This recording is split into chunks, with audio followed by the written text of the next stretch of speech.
Hey guys, Steve Alexander here again. We're talking about med bags. I wanted to give you all a quick rundown of the changes that we're making here at Johnson City to our medical bags and how we carry them. Obviously, we're going to keep the 511 bag that we have now, and we're going to add a MERET airway bag.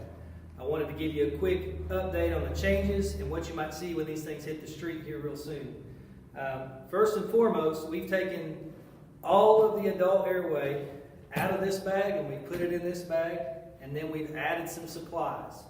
The idea behind that is if we get called out on multiple critical calls where we have critical patients and we don't have time to get back to the station to restock our bag, we'll have enough supplies to do that. So that's where this is all coming from. So let me give you a quick rundown of the changes and we'll go from there.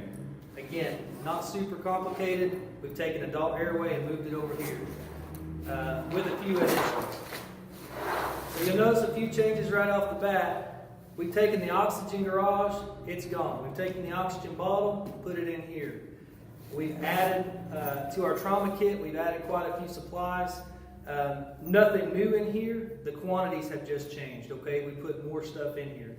So still have a trauma kit, still have an IV kit. Again, nothing new in here, the quantities have changed.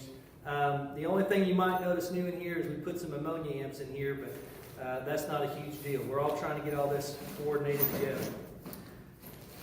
Still have an adult collar and a pediatric collar. Still have a pediatric kit. So this is the only airway in this bag now, and we felt it was important that if you're thinking pediatrics, you're going to go to one place. You're going to go to this pediatric kit.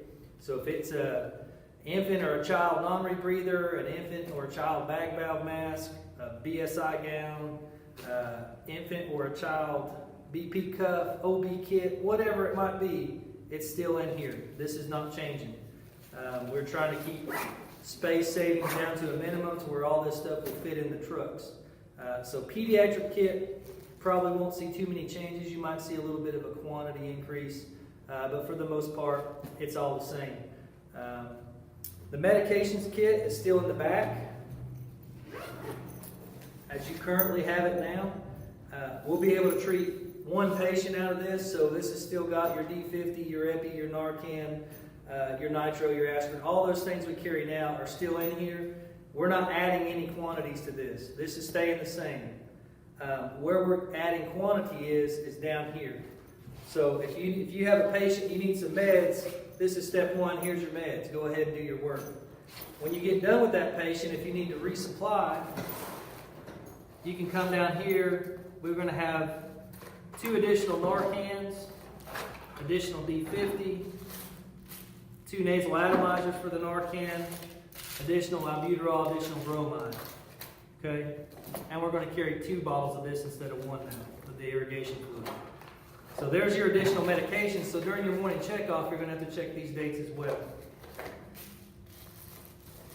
Along with the IV kit, we'll be carrying 2 bags of fluid in here now, some additional catheters, additional supplies.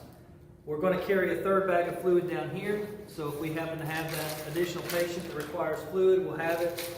So there'll be a bag of fluid, an administration set. Then the rest of this is just a multi-trauma dressing, some Curlex, and some ABD pads for additional trauma supplies should we need them. All in all, we're going to save about 15 to 20 pounds in the weight of this bag by doing this. So they'll be a lot lighter. They're still a pretty heavy bag. I think we're still about 30 pounds, but we're not pushing 50. So not a lot of changes there. But that's what it is. You still have your diagnostics over here with your glucometer, pin light, shears, and all that stuff. So that's not changing. Then over here, this is where we're going to keep our sting arrest and some more ammonia amps, iodine swabs, hand sanitizers, band-aids, things like that is in this other pouch over here. So that will be a change that might be new to you. Not really anything in this oxygen access, just what you saw inside there. That's the old bag. Here is the MERET Recover O2 Pro. This is a pretty nice little bag, pretty well built. We did a lot of testing. We let a lot of people look at these. Went with this bag. This is what the majority wanted. I think it's going to be a good bag for us. All in all, it's pretty compact. It's made with an infection control material. This material is easy to clean up. It's pretty durable, and but nothing's fireproof, right? Or fireman proof. I'm sure that somebody's going to find a weakness or a flaw, but listen, this is what we have to deal with, and we're going to do our best. It's got some pretty nice carrying handles on either side. It's got a nice top handle. It's got a couple of straps over here, or these clips. Let's say you have a patient, you get them on the cot, you're helping EMS out, and you don't have a free hand to push the cot up a hill. You can take these and clip these onto the rail of the cot.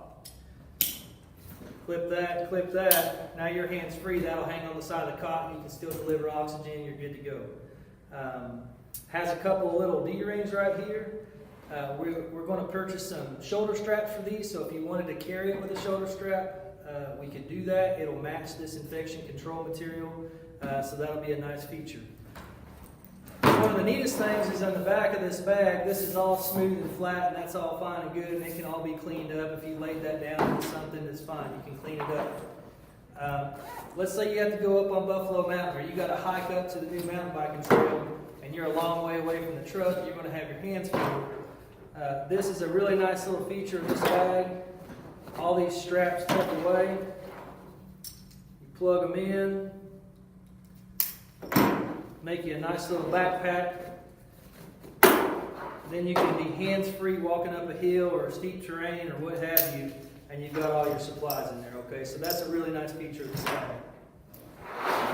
Inside, pretty simple, down and dirty. Open the bag up. Not much to it, right? What you'll notice in here, we got a stethoscope in here. We're also going to have a BP cuff and a pulse ox. If we're going to make this an airway bag, we need to be able to assess a patient's airway. So that's why it's in here. And this will be in addition. You'll still have a stethoscope and a regular adult BP cuff here. You're going to have another stethoscope, adult BP cuff, and pulse ox in here. We need to be able to assess our patient's airway, and the only way to do it is to get good lung sounds. So that'll be in here. You'll notice down this side here we have 3 adult nasal cannulas, 2 adult bag valve masks, the oxygen tank with these heavy-duty straps to hold it in place, 3 adult non-rebreathers, and 3 nebulizers. So that's going to be in this main compartment. Right here, let's say you have a cardiac arrest. Hey man, pass me a King Airway. You rip this pouch out, all your King Airways are in here. We're just going to carry one of each, a 3, a 4, and a 5. And also, there's going to be a tube tamer in here with that. But you can just grab this pouch, pitch it to your partner, say, hey, go ahead and get me a King Airway started. And this top pouch, OPAs, NPAs.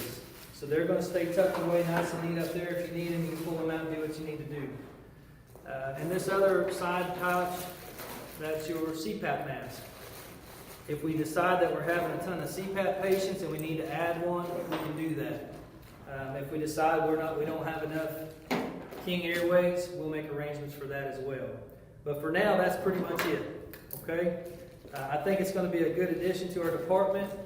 There'll be a WUFU come out with this, so when you see these on the trucks, there'll be a new medical checkoff sheet to do that with every day.